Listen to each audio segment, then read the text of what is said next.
여러분, 우리나라 KTX 경부선의 최고 속력이 시속 350km를 달린다고 합니다. 평상시에는 한 300km를 달리는데, 달리다가 갑자기 제동을 해야 될 일이 생기면 탁 서서 밀려가는 거리만 3,300m를 밀려갈 정도로 빠른 속력으로 가는 것입니다. 프랑스의 떼제베는 최고 속력이 570km라고 하니까 어마어마한 속력이지요. 비행기가 보통 700에서 800을 날아가니까 약 570을 날아간다는 것은 거의 레일 위를 기차가 떠서 가는 속력이라고 우리가 생각해 볼 수 있습니다. 그러나 여러분, 아무리 KTX가 빠르게 달려도 절대로 레일 위를 벗어날 수는 없습니다. 정확히 레일 위를 달려가야지만 목적지에 도착할 수가 있습니다. 기차가 레일 위를 벗어나는 탈선의 순간 엄청난 사고로 이어지면서 기차의 존재 가치가 없어져 버리고 마는 것입니다. 마찬가지로 우리 인생도 하나님이 정하신 길을 벗어나서는 안 됩니다. 하나님이 정해놓으신 규칙과 규례와 말씀 안에 있을 때만 우리는 잘 달려갈 수 있음을 믿으시기를 바랍니다. 아담과 하와가 하나님이 정하신 길이요 법칙이었던 선악과 열매를 따먹음으로 말미암아 우리 인류에게 죄가 들어오고 큰 불행이 우리에게 안겨지게 된 것입니다. 요즘 우리나라가 전력 비상이 걸렸습니다. 원전에 사용되고 있는 부품이 불량 부품이 납품되어지고 또 검사기관에서 불량 부품인 줄 알면서도 눈 감아주는, 그래서 지금 원전 몇 기가 가동이 중단됐기 때문에 언제 전력의 위기가 올지 모르는 불안한 상태에 있습니다.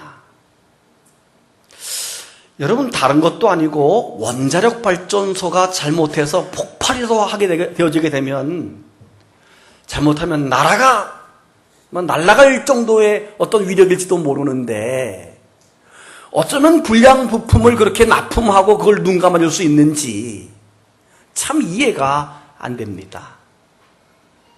왜 이런 일이 일어납니까? 정해진 규칙과 규정을 준수하지 않기 때문에 그런 부조리가 우리 삶 속에 들어오는 것입니다. 신앙도 마찬가지입니다. 인생도 마찬가지입니다. 하나님께서 정해주신 규정과 규칙과 말씀대로 살아갈 때 우리에게 행복이 보장됨을 믿으시기를 바랍니다. 오늘 본문인 야고보서는 주 60년경에 사도 야고보가 흩어져 있었던 그 초대교회 성도들에게 쓴 편지입니다. 그는 하나님을 믿고 예수님을 구주로 받아들인 그리스도인들은 그리스도인답게, 신앙인답게 살자라고 권면하고 있습니다. 그래서 야고보서의 주제를 그리스도인답게 살자, 이렇게 말할 수 있습니다. 시작. 그리스도인답게 살자. 야고보 사도는 그리스도인들이 그리스도인답게 살기를 바라면서 그들의 신앙을 생활 속에서 실천할 것을 강조합니다. 행함이 없는 믿음, 즉 실천이 없는 믿음은 죽은 믿음이다 라고까지 말하면서 그는 그리스도인답게 살아갈 것을 우리에게 요구하고 있습니다. 유혹과 분노와 편애와 말조심, 싸움, 자랑, 이런 것들을 예로 들면서 우리가 신앙인답게 살 것을 말하고 있는 겁니다. 특별히 오늘 1장에서는 우리 그리스도인들이 살아가는 세상에서 겪어야 되는 시련들을 언급하면서 시련을 견디는 믿음을 가져라, 이렇게 말하고 있습니다. 메시지 성경을 통해서 오늘 본문이 어떻게 해석되고 있는지를 한번 대조해 보겠습니다. 여러분 2절부터 4절을 한번 보시기 바랍니다. 친구 여러분, 시험과 도전이 사방에서 여러분에게 닥쳐올 때 그것을 더할 나위 없는 선물로 여기십시오. 여러분도 알다시피 시련을 겪을수록 여러분의 믿음 생활은 훤히 그 실체가 드러날 것입니다. 그러니 성급하게 시련에서 벗어나려고 하지 마십시오. 시련을 충분히 참고 견디십시오. 그러면 여러분은 성숙하고 잘 다듬어진 사람, 어느 뭐로 보나 부족함이 없는 사람이 될 것입니다. 다 같이 아멘. 성도 여러분, 그렇습니다. 우리가 사는 세상은 시련과 시험과 도전이, 때로는 환난이 언제 우리에게 닥쳐올 줄 모르는 불안한 상황입니다. 그리고 자주자주 시련이 우리의 삶에 찾아오고는 합니다. 요즘 미국에는 토네이도 때문에 아주 고민이 많습니다. 토네이도, 이 태풍은, 회오리 바람은 넓은 대륙에만 있기 때문에 우리 한반도에는 일어나지 않지요. 근데 그 토네이도의 위력이 점점 커지고 잦아지기 때문에 아주 미국은 지금 불안에 떨고 있습니다. 여러분, 마치 우리가 사는 세상은 시험과 시련이 토네이도처럼 우리에게 언제 올지 모르는 그런 세상을 우리가 살아가고 있습니다. 그런데 주님은 그런 시련이 우리에게 찾아온다고 할지라도 그것을 잘 참고 견뎌내는 사람, 오히려 성숙하고 잘 다듬어지고 부족함이 없는 사람으로 되는 기회로 삼으라, 이렇게 말하고 있습니다. 그래서 시험과 시련을 하나님의 선물이다, 이렇게 표현하고 있습니다. 여러분, 우리가 지금까지 살면서 여러 가지 시험과 시련과 환난이 여러분도 많이 겪어보았을 것입니다. 왜 겪지 않았겠습니까? 정말 죽고 싶을 만큼 시련이 우리 속에 있었을 것입니다. 그런데 성경은 그 시련을 어떻게 이겨내라고 말하고 있습니까? 오늘 성경 5절에서 8절에 그 답이 나오고 있습니다. 성경을 보시기 바랍니다. 여러분이 무엇을 어떻게 해야 할지 모르겠거든 아버지께 기도하십시오. 그분은 기꺼이 도와주시는 분이십니다. 여러분은 그분의 도우심을 받게 될 것이며 그분의 도우심을 구할 때 부끄러움을 당하지 않을 것입니다. 망설이지 말고 믿음을 가지고 담대히 구하십시오. 기도해 놓고 염려하는 사람은 바람에 밀려 출렁이는 물결과 같습니다. 그런 식으로 태도를 정하지 않은 채 바다에 표류하는 사람은 주님께 무언가 받을 생각을 하지 마십시오. 성도 여러분, 우리가 시련을 만나서 당황스럽고 어찌해야 될지 모를 때 성경은 기도하라, 이렇게 말하고 있습니다. 주님께 도우심을 구하라고 말하고 있습니다. 여러분, 우리가 어려운 일을 만나면 이런 생각이 듭니다. 아니, 하나님이 살아계시다면 왜 나한테 이런 어려움이 오는가? 하나님이 계시다면 왜 이렇게 내게 어려움이 오는 거야? 하나님이 계신 거야? 라고 하나님을 의심하거나 하나님을 원망할 때가 있습니다. 누구나 그렇듯이 저도 교회 건축 후에 한참 어려울 때 한때 하나님을 참 원망해 본 적이 있었어요. 하나님, 이럴 수 있습니까?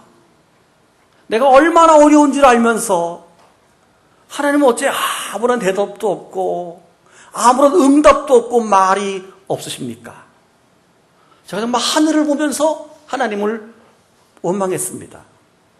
근데 하나님께서 몇 날 며칠을 하나님을 향해 원망하는데 하나님이 내 마음에 음성을 들려주십니다. 이 어리석은 놈아, 너가 지금 하늘을 쳐다보고 나를 원망하고 있지? 하늘은 원래 말이 없는 거야. 하늘이 말하는 거 봤냐? 그렇지만 하늘은 다 보고 있고 다 알고 있고 그러면서 하늘에 있는 먹구름도 품어주고 바람도 품어주듯이 나는 너를 묵묵히 보고 있고 너를 품고 있느니라. 아멘. 아, 그렇구나. 하나님은 내 아픔을 다 알고 계시고 그래서 나를 다 품고 계시는구나. 아멘. 그래서 만든 시가 하늘아 하늘아 라는 시입니다. 하늘아 하늘아 너는 왜 말이 없느냐. 다 보고 있으면서 답답한 마음을 다 알고 있으면서 왜 아무 소리 없는 게냐. 하나님을 원망하는 거예요. 그때 하나님께서 그렇지, 영원히 펼쳐진 채로 그렇게 있는 것이 대답이겠지. 구름도 품고 바람도 품고 어둠도 품는 그것이 대답이겠지. 여러분, 하나님은 그 어려움 가운데서도 여러분을 품고 계심을 믿으시길 바랍니다. 다 보고 계시고 알고 계시고 다만 말이 없으실 뿐이지 우리를 품고 계심을 믿으시기를 바랍니다. 사랑하는 성도 여러분, 혹시 시련을 겪고 계신 성도님이 계십니까? 기도하시기를 바랍니다. 기도는 만사를 변화시킵니다. 기도는 꿈을 이룹니다. 기도는 불가능을 가능케 하는 줄로 믿으시기를 바랍니다.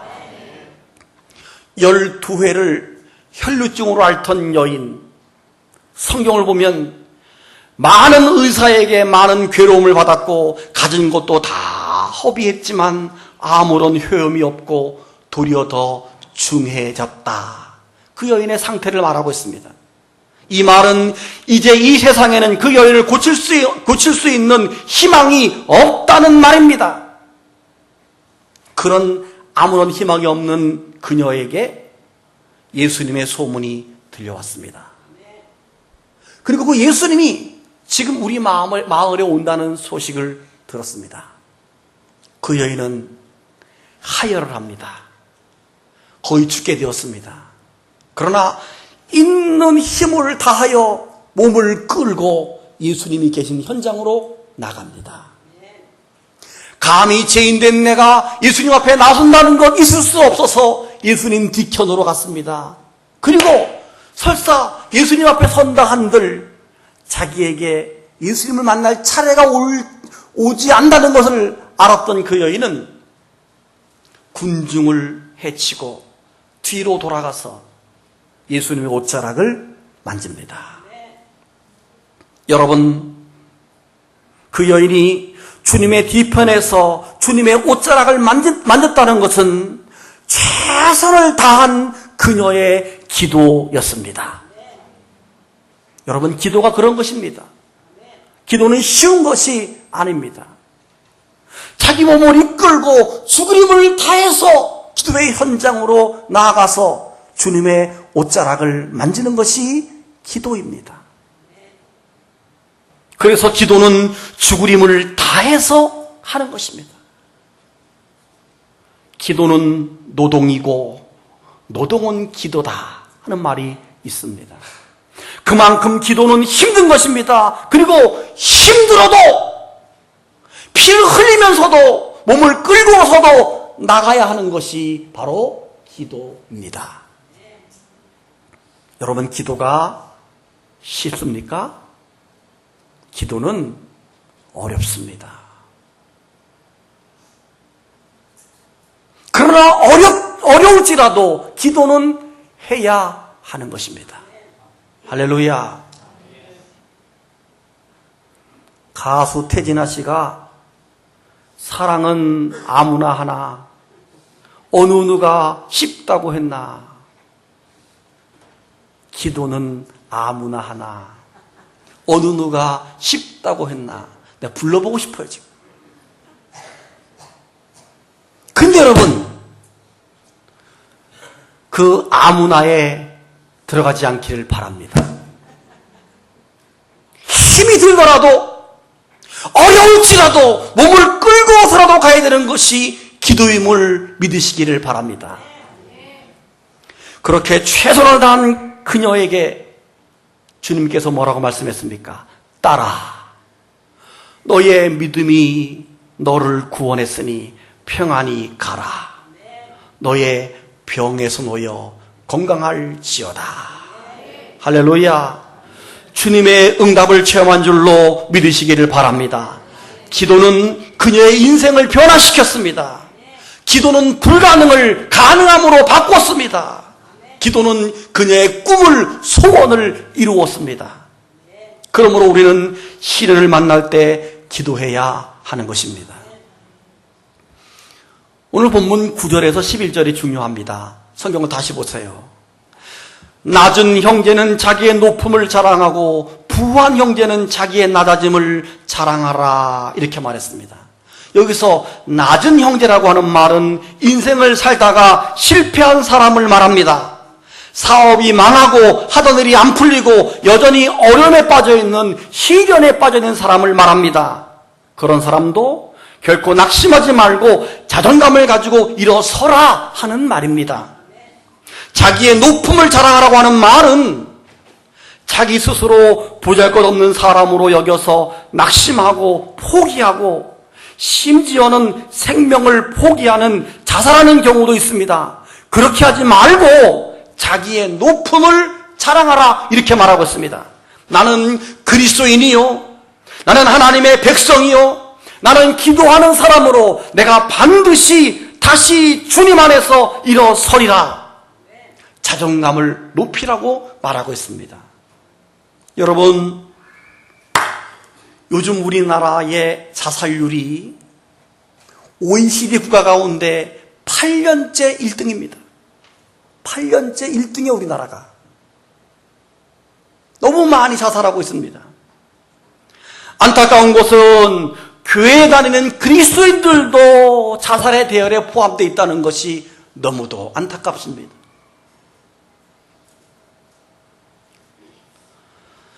자살하면 절대 안 됩니다 하는 설교를 지금 준비하고 있어요.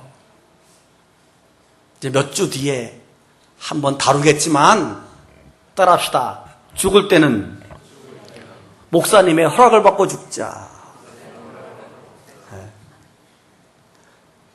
어떻게 그렇게 예의도 없이 혼자 마음대로 죽습니까?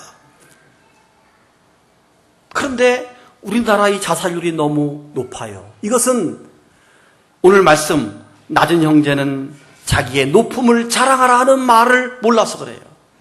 어려움이 올 때 나는 하나님의 백성이요, 하나님의 자녀라고 하는 것을 여러분이 스스로 자꾸 마음속에 다져야 됩니다. 할렐루야. 몇 년 전에 우리나라 노무현 전 대통령이 자살했을 때 우리가 큰 충격을 받았잖아요. 그분의 심성이 너무 순결하고 깨끗해서 자신이 검찰에 불려다니고 온 국민에게 원망받는 것이 너무도 견디지 못해서 이제 자살을 선택했는데, 대부분 보게 되면 심성이 착한 사람이 많이 자살합니다. 독한 사람은 안 그렇지요. 그래서 이 착한 사람이. 근데 그럴지라도 내가 전직 대통령인데 내가 우리나라를 대표하는 사람으로서 가족과 국민에게 큰 아픔을 주지 말아야지라고 자기 마음을 다잡았어야 됩니다.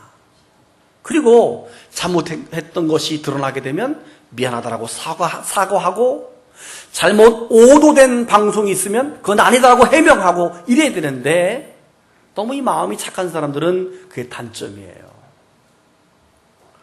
자기 마음을 다잡아야 됩니다. 자기의 높음을 자랑해야 합니다. 따라합시다. 나의 높음을 자랑하라. 그건 교만한 것이 아니라 자존감을 높이는 그런 말입니다. 그래서 그 노무현 대통령의 빈소에 전두환 전 대통령이 오셔서 하신 말씀 이렇게 했죠. 왜 죽어? 나도 살고 있는데 꿋꿋하게 살아야지 죽긴 왜 죽어? 이랬잖아요. 그 말씀이 옳으신 말씀이에요. 꿋꿋하게 살아야지 죽긴 왜 죽어? 이 말이 자존감을 높인다는 겁니다. 여러분, 혹시 우리의 삶에 어려운 일을 만나서 죽고 싶은 생각이 들면 여러분, 오늘 말씀 자존감을 높이자. 나는 그리스도인인데, 여러분, 우리는 그리스도인입니다. 내게 능력 주시는 자 안에서 내가 모든 것을 할 수 있음을 믿으시기를 바랍니다. 지금 내가 실패가 되어지고 어려움이 있을지라도 하나님이 함께하면 나는 일어설 수 있다는 믿음을 가지시기를 바랍니다. 그리고 또 성경은 말합니다. 부한 형제는 자기의 낮아짐을 자랑하라 그랬어요. 반대로 성공한 사람을 말합니다. 성공한 사람은 오히려 반대로 교만하지 말고 낮아지라는 겁니다. 그러면서 하신 말씀이 부함도 풀의 꽃과 같이 지나가는 것이다 라고 말했습니다. 해가 돋고 뜨거운 바람이 불어 풀을 말리면 꽃이 떨어져 그 모양의 아름다움이 없어지나니 부한 자도 그 행하는 일에 이와 같이 쇠잔하리라. 여러분, 다 지나가는 것입니다. 다 지나가는 것이다. 없다고 낙심하고 있다고 자랑할 것 없습니다. 없으면 얼마나 없고 또 있으면 얼마나 있습니까? 정말 있는 사람은 티도 안 냅니다. 옛날에 한국도자기 회장 김종호 장로님은 회장님이었고 한국도자기 사장이었지만 늘 잠바만 입고 다니셨어요. 그 사모님은 늘 몸빼바지만 입고 다녔어요. 그래서 경비가 몰랐어요. 사장님인지도 모르고 사모님인지도 몰라. 그 부자가. 그러고 보면 정말 부자는 티도 안 내는 것 같아요. 제가 보니까 우리 지역의 국회의원 노영민 의원은 소매가 다 떨어졌어. 와이셔츠 소매가. 저보다도 못 입고 살더라고. 그래서 내가 존경했어요. 아유, 국회의원님도 이렇게 검소하구나. 제가 보니까 우리나라 삼성 이건희 회장님이 나보다 옷도 못 입는 것 같아. 그 부자가. 제가 훨씬 옷을 잘 입는 것 같아. 진짜 부자는 그렇다니까요. 그 성경은 말합니다. 가졌다고 자랑하지 말고 겸손하라, 이 말을 하는 겁니다. 계속해서 성경은 시험을 잘 참고 견디라고 말합니다. 12절부터 보시기 바랍니다. 12절 성경 보세요. 시련을 정면으로 맞서서 견디는 사람은 대단히 복된 사람입니다. 그렇게 성실하게 하나님을 사랑하는 사람은 생명의 상급을 받을 것입니다. 악에 빠질 위험에 처한 사람을 보거든 하나님이 나를 넘어뜨리려 한다라고 함부로 말하지 못하게 하십시오. 하나님께서는 악의 영향을 받는 분도 아니시며 누군가의 앞길에 악을 들이미시는 분도 아니십니다. 유혹을 받아 악에 굴복하는 것은 전적으로 우리 자신입니다. 우리는 누구도 탓해서는 안 됩니다. 탓하려면 자꾸 곁눈질하고 유혹에 이끌리는 우리 자신의 타오르는 욕심을 탓할 것밖에 없습니다. 욕심이 잉태하면 죄를 낳습니다. 그리고 죄가 자라서 어른이 되면 진짜 살인자가 되는 것입니다. 다 같이 아멘.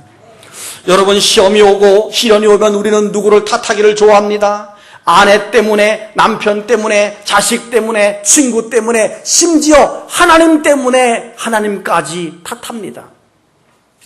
아담과 하와가 그랬지 않습니까? 아담아, 너는 왜 선악과 열매를 따먹었느냐라고 말했더니 아담이 말하기를 하나님이 주셔서 나에게 있게 한 저 여자 때문에. 하나님도 원망하고 그 여자도 원망합니다.